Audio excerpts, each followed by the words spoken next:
Asking permission to film. Okay, so what country are we in? America or Hawaii?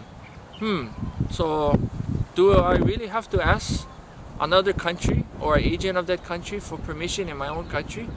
Secondly, oh, I forgot, did America ask the Queen and the people if they can have permission to stay here? Did they ask me, an heir, to stay here for over 117 years now?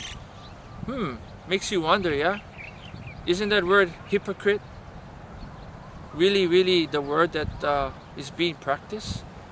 Oh, can you guys ask before you guys film? But did you guys ask when you guys came here in 1898?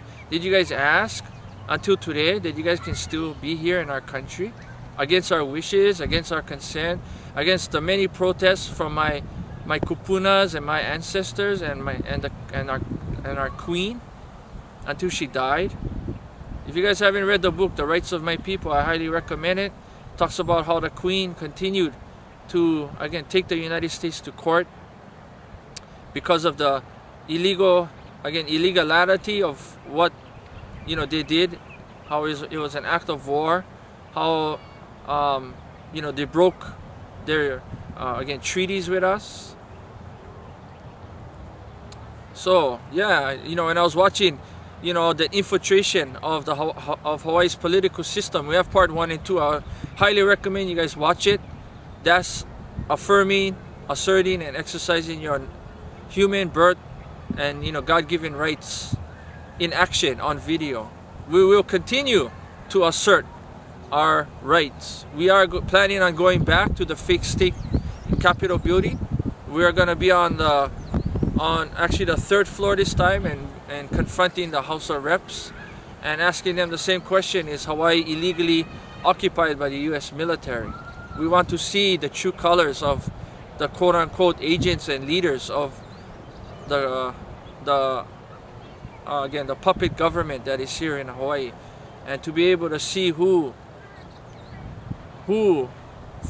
from the United States has the guts, has the courage, has the boldness to speak the truth that we are occupied here, and that as Americans they really dislike having America in Afghanistan or Pakistan and sending 30,000 troops recently, but in their own homeland here they are blind that we are occupied as much as Pakistan and Afghanistan is, and Iraq. So hypocrite number 2, right? It's really funny. It has that quote, right? Do what I said, not what I do, right? So yeah, go figure, right? You tell somebody to do something, but in return you doing the very thing that you're telling the person or the people or the country not to do. Shame on you, America. Shame on you. And if I was an American, I would be embarrassed. I would be so embarrassed. I would actually want to not be an American. I wouldn't want to be resonated or associated with anything to do with America and its racist doctrines. And yes, a lot of you watching this video, yeah, a lot of strong statements today, but it has to be said. It has to be said, and it has to be acted upon, because no lie can live forever, and truth close to earth will rise again.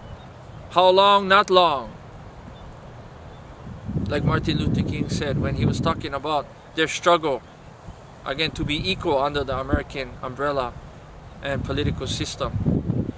How long? Not long, everyone, that we are going to continue to be lied to. How long? Not long, that we will not live and accept this story that has been told to us for again generations and generations now. Like I said, over a century, that these lies and these propagandas has been spread through many people and many ancestors that are not here anymore, who lived that lie and also died in that lie and also died in vain because of that lie. Let me ask you something. Do you guys want to live a lie? Do you guys want to live your whole life and look back when you're 60 or 70 years old and realize that you lived your whole life and wasted your life and have regrets that you wish you coulda, shoulda, woulda said something that and did something when you could have done something, but you didn't. Until next time, a hui ho.